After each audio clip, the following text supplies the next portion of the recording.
We live in a culture that is utterly obsessed with the grand, exhausting concept of finding your passion. We treat it like it's a hidden treasure map, a mystical lightning bolt that's supposed to strike you from the heavens, or a perfect corporate 5-year plan. We look at people who seem to have it all figured out and we think, must be nice to be born with a blueprint. Let me shatter that comforting little illusion for you right now. The legendary mythologist Joseph Campbell spent his entire life studying the greatest human journeys in history. He didn't give us complex intellectual formula. He didn't hide the secret behind a corporate paywall. He summarized the entire architecture of human fulfillment in 3 words: follow your bliss. He famously noted that when you follow your bliss, doors will open for you where you didn't know they were going to be and where they wouldn't have opened for anyone else. I know exactly what needs to be done to find your lifelong passion, and honestly, the answer sucks. It sounds weird, it sounds incredibly cheesy, and it sounds utterly basic in a heavy, serious world. The secret to finding your passion is simply this: you need to just do things you actually like doing. It sounds too good to be true, doesn't it? You're expecting a masterclass in strategic goal setting or a deep psychological autopsy. But what if the reason you feel stuck, uninspired, and disconnected from your purpose isn't because you lack discipline, but because you've stopped listening to the subtle, quiet signals of your own joy? Prepare yourself, because we're about to dismantle the myth of perfect career path and look at the raw, messy mechanics of how your true passion is actually born. To understand following your bliss, we have to break it down into its core psychological mechanics. Passion is not a static object hidden under a rock waiting for you to find it. Passion is an active energy that you generate.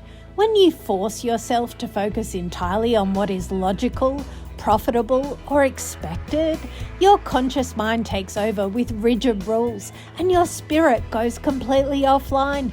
Following your bliss means bypassing that analytical paralysis and chasing your raw crumbs of genuine interest. It means letting curiosity lead your actions without demanding a financial return or a perfect outcome on day one. Let's look at how this plays out in your real life. Do you think you like the idea of painting? Then for heaven's sake, go buy some cheap acrylics and start painting. And let's be entirely real. It's probably going to be absolutely shit. It won't work out. It will look like a toddler had a fight with a canvas and lost. And that's exactly how it's supposed to be. If you like going to the weekend local markets, stop making excuses about being too tired or too busy. Put on your coat, walk out the door, and go stand among the stalls. If you like comedy, stop mindlessly scrolling through negative news and watch more comedy. Flood your system with the things that actually make you laugh. Stop holding back and look at the endless brilliant buffet of things you could be tasting right now to see what makes your neural pathways fire up. If you have even a passing curiosity, you need to just do it. Try your hand at pottery and embrace the fact that your first clay vase will look like a collapsed mud hut. Go to a local track day and feel the raw adrenaline of taking tight corners faster than you ever would on the highway. Sign up for an absolute beginner's boxing class and punch a heavy bag until your lungs scream. Go thrift shopping in the wealthiest suburb in town just to see what kind of eccentric vintage gear people throw away. Learn to roast your own coffee beans at home until your kitchen smells like an artisan cafe. Go to a live poetry slam and listen to people bleed their hearts on a microphone. Pick up a camera and try architectural photography, capturing the sharp angles of the city at sunrise. Buy a completely ridiculous, overcomplicated Lego Technic set and spend 6 hours building a gearbox on your living room floor. Go to a local wine tasting and actually learn how to identify the subtle notes instead of just drinking it to unwind. Sign up for an archery lesson and feel the absolute stillness required to hit a bullseye from 30 yards away. Take a standard cooking class for a cuisine you've never tried before, like hand-rolling sushi or mastering a complex Thai curry from scratch. Go to an indoor bouldering gym and challenge your grip strength on a route that looks impossible. Dust off an old instrument or buy a cheap keyboard and spend an afternoon learning just one favourite song by ear. Go to a massive botanical garden and just walk among the weirdest, rarest plants you can find. Try your hand at creative writing. Sit in a moody cafe and write a single dramatic fictional scene about strangers sitting across from you. Go stargazing with a proper astronomy app on a clear night away from the city lights and look at the sheer scale of the universe. Take a basic wood turning or restoration class and sand down an old piece of furniture until the real grain shows through. Go and see a live symphony orchestra and let the massive unamplified wall of sound completely wash over your nervous system. These small, seemingly random activities are not a waste of time. They are breadcrumbs. Your conscious mind might think a trip to the track or a day class or a comedy show is just a casual distraction, but your subconscious mind is collecting data. Remember what it feels like to be awake, engaged, and truly alive. Think of the massive empires built by creators who didn't start with a grand corporate blueprint, but a relentless pursuit of something they simply love doing. Look at Vera Wang. She didn't even enter the fashion design industry until she was 40 years old. Before that, she was a competitive figure skater and a journalist. She didn't wait for a mystical lightning bolt to hit her. She simply loved the artistry of design, stepped into the studio, embraced the steep learning curve of a completely new career, and built a global luxury empire. Look at George Lucas when he was making Star Wars. The studio thought he was completely insane. He was obsessed with old Flash Gordon serials and mythology, things he just genuinely liked. He didn't build a multi-billion-dollar franchise by focusing on a safe, logical business plan. He followed his absolute bliss down a sci-fi rabbit hole, created a messy, complicated universe, and completely revolutionized modern cinema because he refused to dilute what sparked his imagination. But let's take this a step further. If you think this struggle with purpose is unique to creative circles or corporate boardrooms, think again. Even the most elite, hyper-disciplined minds on the planet grapple with this exact crisis.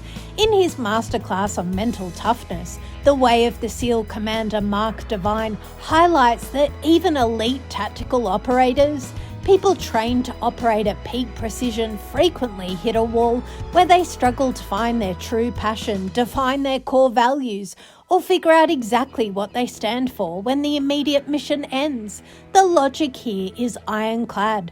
Military-grade discipline cannot manufacture a soul-level purpose. You cannot think, analyze, or force your way into a passion. When you actively participate in an activity you enjoy, your brain drops its defensive baseline static, your focus sharpens, your nervous system settles, and you enter a state of flow. If you do not give yourself permission to engage in things simply because you enjoy them, you deny your brain the exact emotional environment required to spark deep, lasting inspiration. Even a Navy SEAL has to step back from the tactical grind to uncover what truly commands their heart. You cannot harvest a crop if you refuse to plant the seeds because you're afraid they won't grow perfectly. To turn this philosophy into reality, you must implement a simple, daily psychological ritual. As you begin to fill your life with these small pockets of genuine interest, I want you to plant a specific, powerful question deep into your awareness. Keep asking yourself day in and day out, if I was put on this earth for a purpose, what would that be? Do not force an immediate panicked answer to that question. Just let it sit there. When you ask that question while sitting on the couch mindlessly scrolling through your phone, your mind stays blank because you are in a digital trance. But when you ask that question while your fingers are covered in messy paint, or you're gripping a steering wheel on a track, or while you're laughing out loud at a comedy set, something shifts. The answers start to surface because you're finally giving your spirit the raw material it needs to build an authentic purpose. I want you to look within yourself right now and realize that you possess a magnificent hidden brilliance. You have a mind that is sharper than you give yourself credit for, and the choices you make are entirely yours. Do not tell me you are too tired, too busy, or too far down the wrong path to change your life. You are entirely capable of waking up from the routine and stepping into a reality that feels vibrant and real. Stop showing the world an exhausting, heavy struggle. Stop treating your days like a sentence you have to serve. If elite operators have to put down the armor to discover what they truly stand for, you can certainly afford to drop your defenses. Embrace the beautiful mess of being a beginner and choose things that make your spirit light up. It takes effort, it sounds weird, and it requires you to risk looking foolish, but the reward is your own life. You are the one running the show, and it's time to start calling the shots. Tonight, we shatter the grand illusion of the perfect pre-made passion. We recognize that finding your purpose isn't an intellectual puzzle, nor is it something you can force through sheer rigid willpower. It is the radical daily act of doing what you like. It's buying the paint even if the canvas turns out shit, hitting the track, going to the markets, watching comedy, and constantly feeding your mind with the ultimate question of your existence. So, my brilliant friends, stand up straight, step out of this room and make a contract with yourself before your head hits the pillow tonight. Pick one small, real-world thing you genuinely enjoy doing and schedule it into your week. No excuses, no performance pressure, and zero expectation of perfection. Just pure, unapologetic action. You are unique in ways the world is waiting to see, and you are perfect just as you are. Stop overthinking the grand narrative of your life. Go and do something you like today. Trust the path of your own bliss and watch how effortlessly the world opens its doors for you. Welcome back to your own power. Now go out there and rock it. You've got this.